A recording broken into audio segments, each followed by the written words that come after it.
एक बार एक भेड़िए को जंगल में एक भेड़ की खाल मिलती है। उसके मन में एक प्लान आता है। वो सोचता है कि यहाँ पर कई बार भेड़ों का झुंड जाता है। क्यों ना मैं इस खाल को पहन लूं और उन भेड़ों के झुंड में शामिल हो जाऊं। और जब रात को उनका मालिक सो जाए तो किसी एक मोटी भेड़ को उठा लाऊं और मजे से फिर खाऊं। ऐसा ही सोचकर वह उस खाल को पहन लेता है और जैसे ही भेड़ों का झुंड आता है वह उनमें शामिल हो जाता है और वहां पर चला जाता है जहां पर भेड़ों को ले जाया गया। रात को जब ये भेड़ों का मालिक सोने जाता है तो घर जाकर देखता है कि बिना मैसेज ही कुछ मेहमान आए हुए हैं। वह अपने नौकर को, जो उसके साथ रहता था, उसको बोलता है कि जाओ किसी एक मोटी ताजी भेड़ को ले आओ क्योंकि इनके खाने का इंतजाम करना पड़ेगा। वो एकदम से आए हुए मेहमान थे। तो वो जो उसके साथ नौकर रहता था वो जाता है, देखता है, उसको सबसे मोटा ताजा भेड़िया ही लगता है, लेकिन खाल वो भेड़ की ओढ़े हुई था। रात को वह उसी को उठा लाता है और उसी को हलाल कर देते हैं और खाना बना देते हैं। ये कहानी उस भेड़िए की नहीं है, उन भेड़ों की नहीं है, बल्कि भेड़िया उसका रूप है जो ऐसे इंसान होते हैं जिनके मन में गलत बातें होती हैं, गलत विचार होते हैं, बुराई की सोच होती है, और जो अच्छे इंसानों के बीच में रहकर हमेशा उनका नुकसान करने की सोचते हैं, अपना फायदा करने की सोचते हैं। लेकिन हमारे सबके ऊपर एक यूनिवर्स का मालिक है जो सब देख रहा होता है, और ऐसे बुरा सोचने वाले इंसान के साथ भी हमेशा ही ऐसा ही होता है जैसे उस भेड़िए के साथ हुआ। सच में, क्योंकि वो चतुर हो सकता है, चालाक हो सकता है ऐसा इंसान। वो चतुराई से उस भेड़ की तरह बिल्कुल एम तक पहुंच सकता है जैसे भेड़ पहुंच गया था। लेकिन रिजल्ट वही होना है जो भगवान देख रहा है और जो सही में न्याय होता है। अगर आप एक शरीफ, सच्चे और ईमानदार इंसान हो तो उस मालिक का हाथ कसकर पकड़ लेना, क्योंकि मैंने इस कलयुग में सीधे इंसानों को पागल होते देखा। भगवान भोलेनाथ को महादेव क्यों कहते हैं? हम अंधविश्वासों की तरह ऐसे ही इस बात पर विश्वास नहीं करेंगे। हम इसको एक तर्क वितर्क साइंटिफिक तरीके से समझते हैं। जब समुद्र का मंथन किया गया तो बहुत अच्छी अच्छी चीजें निकली, अमृत निकला। लेकिन भगवान महादेव ने किसी भी बात में, किसी भी वस्तु में इंटरेस्ट नहीं दिखाया। लेकिन जब जहर निकला तो किसी के अंदर इतनी कैपेसिटी नहीं थी, किसी भी देवी देवता के अंदर, कि किसी भी दैत्य के अंदर, कि वो उस जहर को सहन कर सके। लेकिन भगवान महादेव ने सृष्टि को बचाने के लिए उसको ग्रहण किया।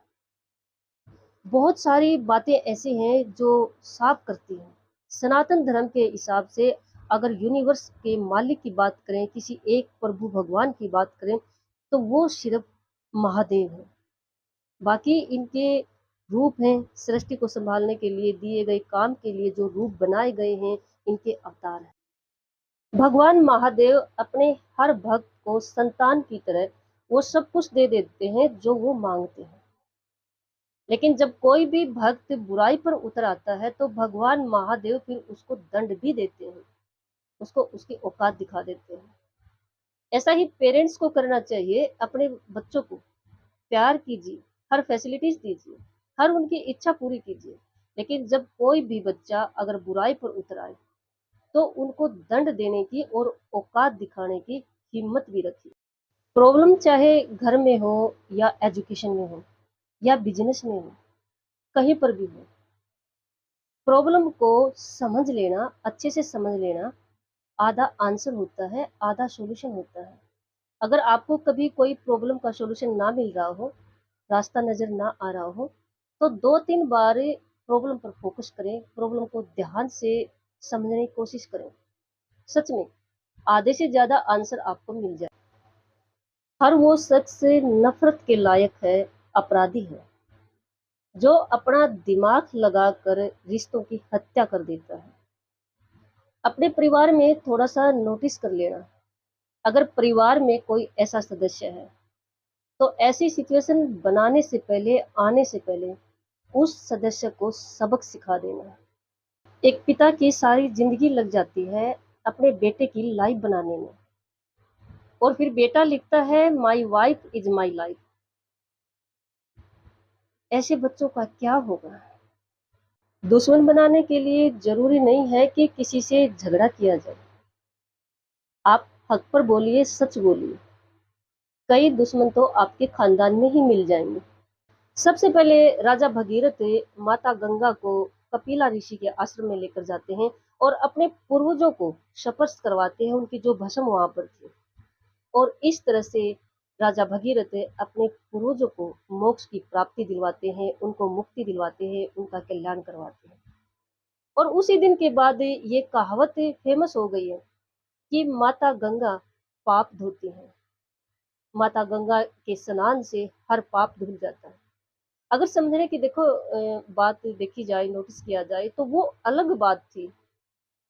वो श्राप अलग बात थी, पाप अलग बात है ना? पाप करना बिल्कुल अलग मैटर है और एक श्राप की बात बिल्कुल अलग है।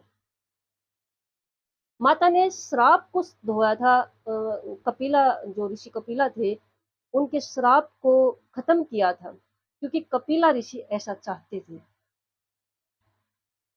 और हम क्या मान रहे हैं, हम धरती के वासी क्या मान रहे हैं कि गंगा में स्नान करने से पाप धुल जाते हैं। हर बात को तथ्य के हिसाब से समझिए, हर बात को तर्क वितर्क के हिसाब से समझिए। बिल्कुल अंधविश्वासी बनकर आंख बंद करके विश्वास मत कीजिए हर बात को।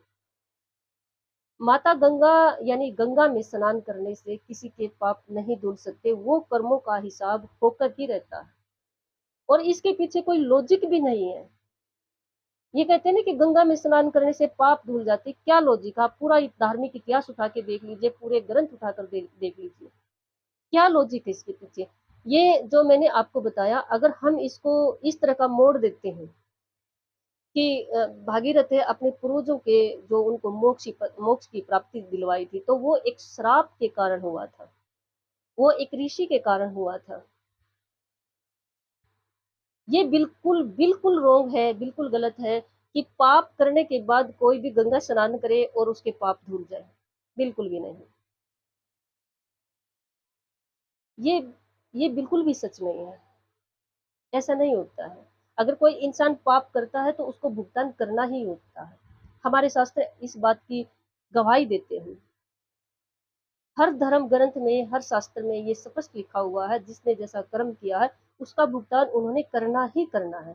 तो ये जो आडंबर फैलाए जा रहे हैं, जो ये बातें, जिन पे हम अंधविश्वास बोल सकते हैं हम जिनको, इन पे बिलीव ना करें, अपने कर्म सही करें। इंसान के कर्म सही होते हैं ना, उसके साथ ही सही होता है, यही सच है। ओम नमः शिवाय। हर हर महादेव।